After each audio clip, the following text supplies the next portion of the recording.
All right, let's talk about AI strategy. If you're trying to figure out what to do, you're probably swimming in advice. But here's the problem. Most of it is pretty much useless. It's either way too big picture or way too in the weeds. We need to talk about what's missing. You know what I'm talking about. On one hand, you get these huge sweeping statements like, AI will transform everything. Okay, great. But what am I supposed to do with that information? Then on the other end, you get these tiny tactical tips like, use a chatbot for your customer service. That's not a strategy. What's missing is that crucial middle layer, a real framework for how AI is changing the game so you can actually make smart decisions. And that's exactly what we're going to break down today. So the conventional story, the one you hear all the time, goes a little something like this. You've got these lean, mean AI-native startups, and they are coming to absolutely demolish the big, slow, bureaucratic giants. We've all seen this movie before, right? The little guy wins, the big guy falls. But here's the catch. That story, it's not totally wrong, but it misses the most important part of what's happening.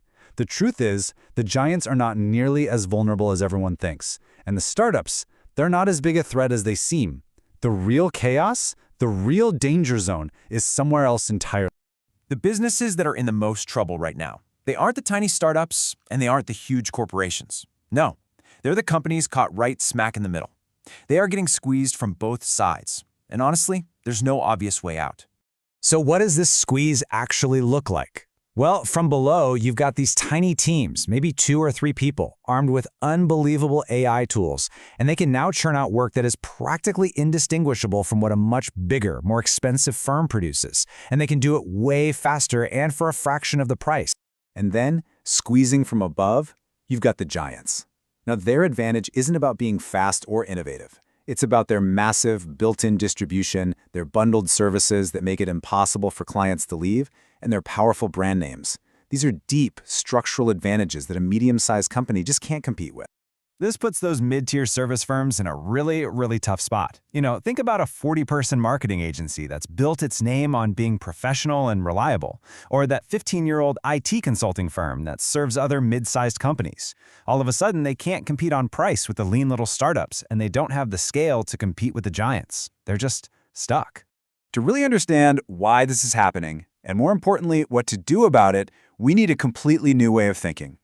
We have to stop talking about AI like it's just this one big thing, and instead, we need to break down the work that businesses actually do into 3 separate layers. Let's walk through this framework. Okay, layer 1 is what we'll call tokenizable cognition.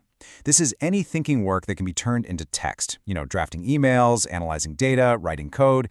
AI is making the cost of this work collapse to basically 0. Then there's layer 2, judgment and accountability. This is the human part. Someone still has to decide which idea is the best, take ownership of the final product, and be accountable if it goes wrong. AI can't do that, so this part isn't getting any cheaper. Finally, layer 3 is physical execution, actually fixing a furnace, installing equipment, or providing care. This is the world of atoms, not bits, and it's constrained by physics. And this leads us to a really important idea from economics called Jevons paradox. Now, you might think that because AI makes cognitive work super cheap, we just need fewer people doing it. But history shows the exact opposite is true. When steam engines got more efficient, people didn't use less coal, they built way more engines and used way more coal. The same thing is happening right now with AI. We're not doing less analysis and drafting, we're doing a bazillion times more of it.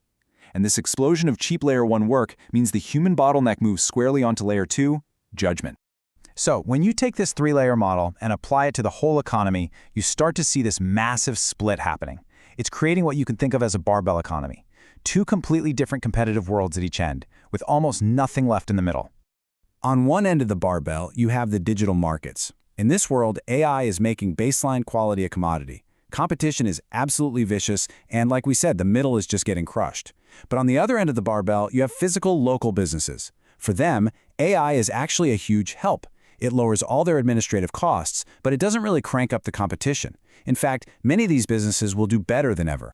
The key concept that explains all of this is contestability. A market is contestable if a customer can easily check out your competition and switch to them. For example, I could fire my marketing agency today and hire one in Hong Kong tomorrow morning, but I cannot switch my local plumber for one in Hong Kong. That one single difference, is the market contestable or not, explains almost everything about the massive economic shifts that are coming. Okay, so what in the world does this all mean for your business? Well, the good news is this framework leads directly to a real actionable playbook. Depending on where your company fits into this new landscape, your AI strategy should look completely different. Let's walk through the 4 main types of businesses. So here's the 30,000-foot view. For that mid-tier digital firm, the big threat is becoming a commodity. For the local plumber, it's just plain old inefficiency. For an AI startup, it's the scary fact that their core tech is a depreciating asset. And for the giants, the biggest risk is stagnating from the inside and losing their best people. Each of these problems demands a totally different AI solution. All right, so if you're that mid-tier firm in a digital market, you've hit a fork in the road, and you have to make a choice. Path 1, get radically lean. Tear down your old structure and rebuild around a tiny core team that uses AI to do the work of a much larger staff. Path 2, move up the stack.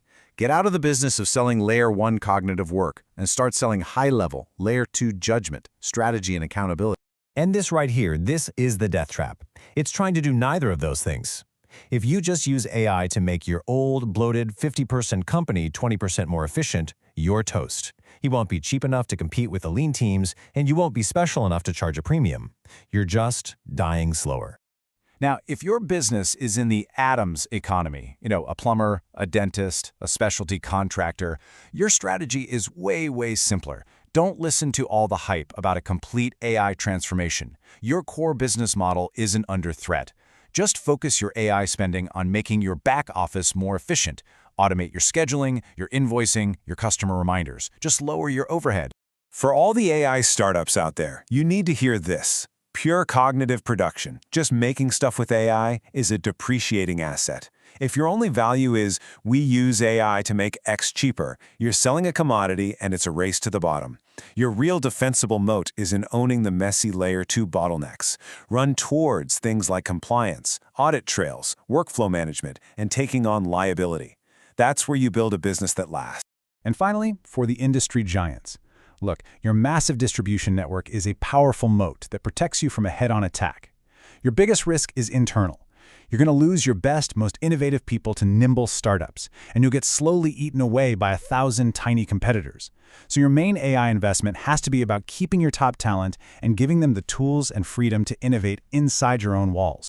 So here's the bottom line. AI is not some single wave that's going to hit every business in the same way. It is fundamentally rewiring our economy, changing which markets are competitive and what skills are valuable.